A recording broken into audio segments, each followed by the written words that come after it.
Hello बच्चों, हमने देखा था कि जो हमने 10 क्लास के स्टोरी जो बुक थी, और स्टोरी बुक में ये आप देख ही रहे हैं, आपके सामने जो स्टोरी बुक है और इसमें से वर्णिका 2 है, पार्ट 2 है और 10 क्लास का भी है। तो इसमें से हमने पहला एक दही वाली मांगमा जो है, हमने चैप्टर को ख़त्म कर चुका था। जो दही वाली मांगमा है, जो हिंदी भाषा में मतलब कन्नड़ भाषा में लिखा गया है। इसके बाद आते हैं दूसरा नंबर, ढहते विश्वास, जो ये इसको लिखा गया है भाषा उड़िया शब्द में। ठीक है, तो उड़िया मतलब उड़ीसा के जो जगह का है। और चलते इसको एक एक कहानी को समझते हुए और कोशिश करेंगे कि आपको बेहतरीन से बेहतरीन लगाए। और बेहतरीन से बेहतरीन एक बार आप अगर शांति एक माहौल में अगर ये सुनिएगा तो आपको एक कहानी को बोल ही रहे ना, आपको रटना पड़ेगा ही नहीं और पूरा का पूरा एक एक लाइन आपको याद हो जाएगा। तो चलते हैं, शुरू करते हैं कहानी की तरफ। क्या कहता है, सोचो ये ढहते विश्वास वर्ड बड़ा ही क्यों इस बात के लिए एक मतलब कह रहे हैं कि ये वर्ड आखिर लेखक ने ढहते विश्वास बोला है क्यों। तो चलिए कहानी को क्या कहता है। ढहते विश्वास के जो लेखक है वो 7 कोढ़ी होता है। 7 कोढ़ी होता मतलब कि असल में लेखक का नाम है, ये नहीं कि होता हो रहा है कोई काम, नहीं, लेखक का नाम है। और 7 कोढ़ी होता में आगे क्या होता है कि 7 कोढ़ी होता उड़िया के एक प्रमुख कथाकार है, मतलब कहानी के एक नायक है। कौन? 7 कोढ़ी होता। ये कहाँ के हैं? उड़िया के कहानीकार हैं। और इनका जो जन्म है ना 29 अक्टूबर 1929 ईस्वी में मयूरभंज, भाई कहाँ मयूरभंज? अरे उड़ीसा के मयूरभंज में, ठीक है, जिला में। तो ये समझिए वहां हुआ था, उड़ीसा में हुआ था। अब तक इनकी 1 दर्जन से अधिक पुस्तकें प्रकाशित हो चुकी हैं।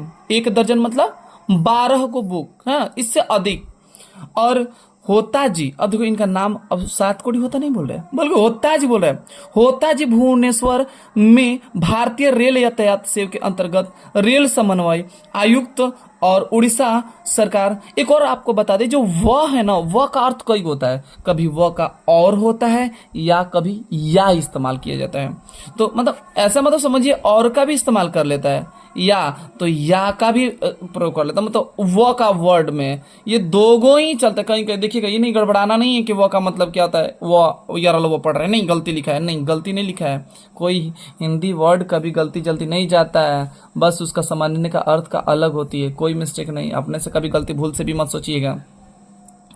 आगे क्या कहता है कि उड़ीसा सरकार के, समझ रहे ना, वाणिज्य एवं यातायात विभाग में विशेष सचिव और तथा उड़ीसा राज्य परिवहन के निगम के अध्यक्ष भी रह गए थे। एक एक लाइन कहानी स्टोरी इसलिए A to Z स्टोरी इनकी डिमांड आएंगी। इनके कथा साहित्य में उड़ीसा का जीवन गहरी आंतरिक के साथ हुआ है। तो जीवन के गहरी आंतरिकता अंदर, ये नहीं नॉर्मल नहीं लिखे, उड़ीसा के एक एक रोब के बाद मतलब उनको रोम तक ले लिख लिया, ऐसे करने का मतलब है। ये कहानी राजेंद्र प्रसाद मिश्रित द्वारा संपादित है, मतलब समझ रहे हैं क्या कहना चाहते हैं। और अनुदित है, मतलब कहने का मतलब कि जो असल में ढहते विश्वास का लिखा गया है, 7 कोढ़ी होता, लेकिन इनको हिंदी में संपादित और हिंदी में दोनों में कौन किया है, तो इनको कौन किया है? राजेंद्र प्रसाद ने किया है। ये क्वेश्चन आता है कभी कभी। और एक चर्चित कहानी भी है, विभूति जो है प्रकाशन दिल्ली से इस संभार से ली गई है। चलिए इसकी कहानी क्या होती है। कहानी को एक एक लाइन को समझेंगे और बेहतरीन करके समझेंगे, कोशिश करेंगे कि आपको एक एक पॉइंट समझ में आ जाए। चलिए, बोला है कि पिछले, अब कहानी सुनिएगा, लेखक क्या कर रहे हैं, मतलब लेखक का उनका कहने का क्या तात्पर्य कि पिछले कई दिनों से लगातार बारिश होते देख लक्ष्मी को लगा, अर्थात यहाँ याद रख लीजिएगा, एक मुख्य पात्र जो है यहाँ लक्ष्मी चलेगी, लक्ष्मी ही है मैन। तो बोले क्या कि कई दिन से बारिश हो रहा है लगातार, और लक्ष्मी को लग रहा है ना कि जैसे इस बार भी बढ़ेगी। अब आप ही सोचिए कि बार बार अगर बारिश हो रही है तो सिंपल बात है, ना सोच के भी आदमी का मन शंका हो जाता है कि भाई बारिश इतना लगातार 2-3 दिन अगर चले, तो कई दिनों बोला भी है, तो कई दिनों का मतलब लगातार बारिश आएगी तो फिर बाढ़ आएगा ही आएगा, फिक्स आएगा। और तूफान में घर टूट गया था, सोचो, मतलब बाढ़ से पहले, बारिश से पहले क्या था, तूफान आया था, तूफान में कितना लोग का घर टूट गया है। उधार कर्ज मांगकर किसी तरह कुछ बांस बांध बूंद कर उस पर पुआल डाल दिया था उसने। किसने? लक्ष्मी ने डाला था। मतलब कहने का तात्पर्य है कि जो लक्ष्मी थी, और पता है वो क्या की, मतलब कि पहले वो तूफान आया, तूफान के चक्कर, मतलब तूफान से जितना उनका मड़ई था वो अपने ऑटोमेटिक ढह गया। ढहने के बाद अब सोचिए कि लक्ष्मी ढह गया तो फिर रहेंगे कैसे, रहने के उसके चक्कर में उन्होंने कहीं से उधार कर्ज ली, और उधार कर्ज लेके बांस खरीदी और पुआल खरीदी, और पुआल खरीद के उस पर बात तो कर लिए। और क्या बोले, लक्ष्मी कलकत्ता में नौकरी करके, इनके पति लक्ष्मी के पति कौन है, मतलब लक्ष्मण, और लक्ष्मण जो है कलकत्ता में नौकरी कर रहे हैं, और वो नौकरी करके पत्नी को जो कुछ भेजता है उससे गुजारा न होने की वजह से तहसीलदार साहब के घर पर छिटपुट काम करके लक्ष्मी जो कुछ पाती उसी से अपनी कमी को पूरा कर लिया करते। मतलब कहने का तात्पर्य है कि इनके पति जो लक्ष्मण जी थे वो कलकत्ता में काम कर रहे हैं, ठीक है, कलकत्ता में काम करते, पैसा तो भेज ही रहे हैं। अब सोचो इतनी पैसा मतलब कि जितना पैसा भेज रहे ठीक है, उतना में भी घर नहीं चल पा रहे। सोचिए कितनी पैसा भेज रहे हैं, आप अनुमान लगाइए। पहले के समय 1929 का बात किया जा रहा है, तो अब उस समय में समझिए कि इनका है ना, अब पत्नी जो कुछ भी भेज रहे हैं पत्नी को, तो कम मतलब ज्यादा नहीं हो पा रहा है, जिसकी वजह से वो क्या करें, अब तहसीलदार का मतलब बड़े बड़े घरों में काम करके, बड़े बड़े तो घरों में काम करके, और उनसे क्या करती थी, अपनी जरूरतों को, कमी को पूरा कर लिया करती थी। लगता है कि अब समय को लोगों का सुख चैन सहन नहीं हो पा रहा है, वरना आप ही सोचिए, तूफान के बाद सूखा न पड़ता, तूफान के बाद सूखा पड़ रहा है। 1 बीघा खेत छोड़ गए थे पूर्वज, मतलब कह रही है, मतलब लेखक कह रहे ना कि लक्ष्मी के पूर्वज जो थे ना, मतलब पूर्वज के दादा परदादा लोग, वो 1 बीघा मतलब आपको पता है 20 काठा जमीन होता है, 20 काठा जमीन होता है, और छोड़ गए थे। 1 टुकड़ी जमीन भी थी। अब 1 बीघा कितना बड़ा जमीन होगा। हल किराए पर लेकर, अब देखो एक बात बताए, आज के समय है कि पैसा कमा के कोई भी कार्य कर ले रहे हैं। पहले क्या होता था कि पहले कोई सामान पाने के लिए पहले कर्ज मांगता था, हाँ, कि भाई दे दीजिए, फलाना सिंह दे दीजिए, इसके बाद मैं आपको जैसे ही खेत से पैसा निकलेगा तैसे आपको क्या करेंगे, उसका बेच कर अन्न, और उसके बाद आपको कर्ज चुका देंगे। हल किराए पर लेकर उस बीघे भर में खेती करवाई थी लक्ष्मी ने। सोचो 1 बीघा में, और देखो ना, आप अभी पढ़े थे ना कि सूखा आया था, तो अंकुर जल गए थे, और कहीं कहीं धान पर, मतलब धान के हरे भरे सभी कोमल पौधे धूप में भून कर सो गए। अब सूखा पड़ेगा तो सिंपल बात है, पानी नहीं रहेगा। अब पानी नहीं रहेगा तो कहां से आपको अब हरा भरा खेत होगा। फिर भी हार न मानकर बारिश होने पर रोपनी का इंतजार किया जा रहा था। अब सोचो इतना डाटा इंसान है कि मतलब कि इतना होने के बावजूद भी हार नहीं मान रही है, कह रही कि नहीं अभी भी चलेंगे, और देखते कब तक से, और ऐसा रहेगा कि अब आएगा बारिश आएगा और आएगा, तब पर भी इंतजार कर रहे हैं। गहरे खेतों में जरई समाप्त करके नदी के बांध पर बैठे गर्दिश के दिन भूलने की कोशिश करने में व्यक्त यह अनवरत बारिश शुरू हो गई। मतलब कि एक जैसे में खेत सब कंप्लीट हो गया, तो नदी के तो खेत तो बर्बाद कर दिया, और नदी के बांध पर बैठे गर्दिश के दिन वो खराब दिन है जो अभी भी भूलने की लोग कोशिश कर रहे हैं, लेकिन काहे को भूल पा रहे हैं। भादो के शुरू से बरस रही है, भादो पूरा महीना खत्म होने को आया, पर बारिश थम नहीं रही है। सोचो,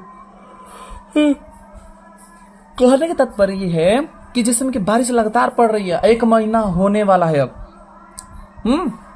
फिर भी बारिश बंद होने का नाम नहीं ले रही। एक पक्ष से अधिक हो गया था, सूर्य देवता का दर्शन तक नहीं हुआ। एक पक्ष मतलब क्या हो गया, सुबह हो गया, सुबह के बाद अब दोपहर होने वाला है, लेकिन अभी तक सूर्य देव दर्शन नहीं किए। लगातार बारिश होने के कारण बाढ़ आने की चिंता से अब रात की नींद नहीं आती थी। अभी बताइए कि बाढ़ आएगा तो नींद किसको आएगा, मौत आएगी तो मौत में नींद भला क्या आता है, नहीं आता है, बिल्कुल नहीं आता है। और लक्ष्मी को सोचो, किसको नहीं आ रहा, लक्ष्मी को। देवी नदी के बांध के नीचे लक्ष्मी का घर था, ये याद कीजिए, बहुत इंपॉर्टेंट है। किसका, लक्ष्मी का मतलब घर कहाँ है, देवी नदी के, हाँ, बांध के नीचे। दलेई बांध में पिछली बार जब नदी ने दाव साधा था, देखो दलेई बांध कौन सी है, दलेई, और दलेई बांध की जब पिछली बार नदी साधा था, दाव साधा था, उस समय वह नई आई थी ससुराल से। सोचो, नई मतलब शादी हुआ था। जिस दिन दलेई बांध टूट गया था, चारों ओर बाढ़ के पानी के साथ मनुष्य हाहाकार मिलाकर एकाकार हो गए।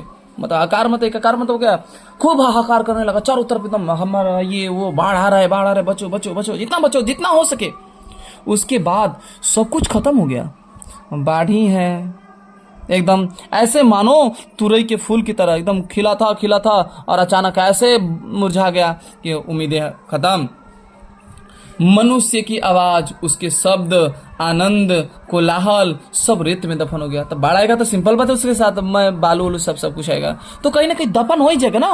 वे दिन अभी तक, सोचो क्या बोल रही है, वे दिन अभी तक भूल नहीं पाई है। क्यों नहीं भूल पाए? अब आप ही सोचिए कि आपके लाइफ में कोई पहला बार कोई घटना हो, आप कैसे भूल जाइएगा? आप ही खुद सोचिए, भूल पाइएगा? नहीं भूल पाइएगा। ये भी लक्ष्मी जा रही है, वो भी ऐसे एरिया में जा रही है कि समझिए कि जैसे में आप लोग के समय में आया कोरोना, तन भूल के दिखाइए तो कोरोना का भूलिए नहीं पाइएगा। कहिएगा कि नहीं हमारे समय में कोरोना आया था अपने।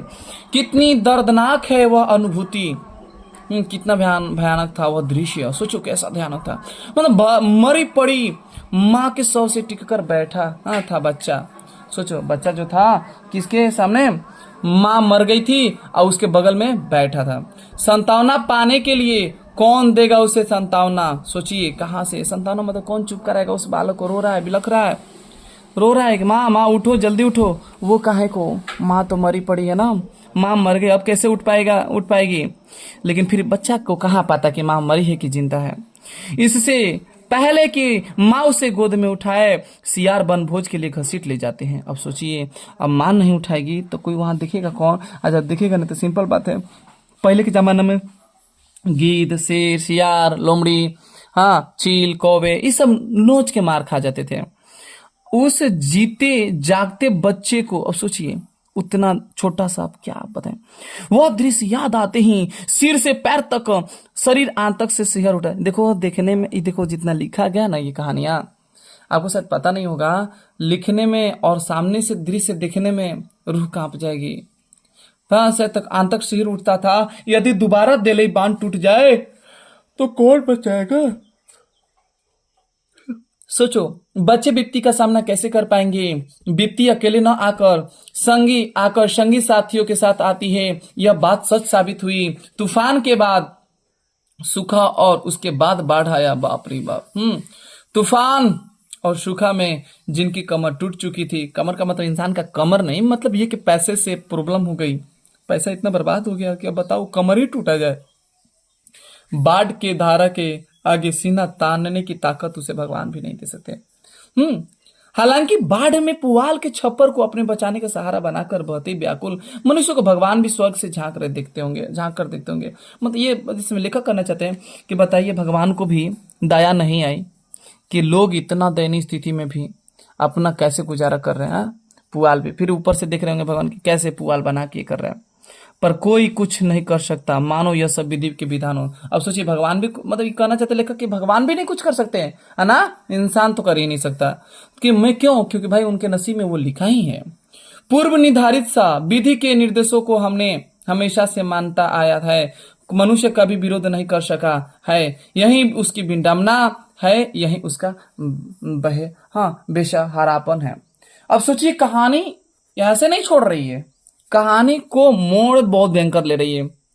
लेखक कहना चाहते कि सोचिए कि कैसा हालत हो गई है उन लोगों की, मतलब कि बताइए ना वो छोड़ वहां से हट सकते हैं ना कुछ कर सकते हैं, और बस नसीब पे कर रहे हैं और भगवान पे ही भरोसा।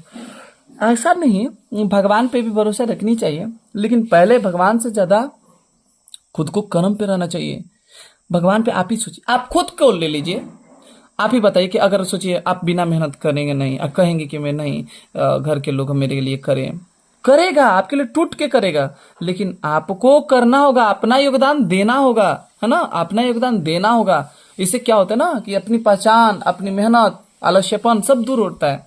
तो इसमें वो देखा जाए तो प्रकृति से रिलेटेड है। प्रकृति वो चीज क्या कहे, प्रकृति का कोई अनुमान नहीं होता है जो कहाँ कैसे किस तरीके से ले जाए। ठीक है, तो चलिए इतना ही तक रहने देते हैं। लॉन्ग वीडियो नहीं ले ज्यादा हद से बाहर नहीं ले जाएंगे और कोशिश करेंगे कि आपको आगे बढ़ाने के लिए।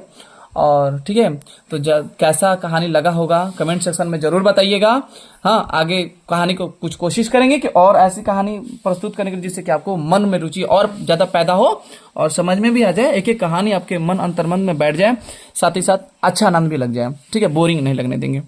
तो आशा करेंगे ठीक है, जाते जाते लाइक एंड सब्सक्राइब करना ना भूलिएगा, और जब भी बेल आइकॉन को दबाना ना भूलिएगा। और आपका जो चैनल है कोशिश करें, आगे बढ़ते रहें और बेहतरीन से बेहतरीन क्वेश्चन ऑब्जेक्टिव, अब क्वेश्चन एकदम बिल्कुल क्वेश्चन बैंक का भी सॉल्व किया जाएगा, बहुत से बहुत क्वेश्चन बैंक का सॉल्यूशन के साथ सॉल्व किया जाएगा, मैथ फिजिक्स केमिस्ट्री बायोलॉजी भी किया जाएगा, है ना। कोशिश बहुत ज़्यादा बेहतरीन किया जाएगा। तो आप लगे रहिए, मेहनत करते रहिए और आगे बढ़ते रहिए। Thank you for watching this video.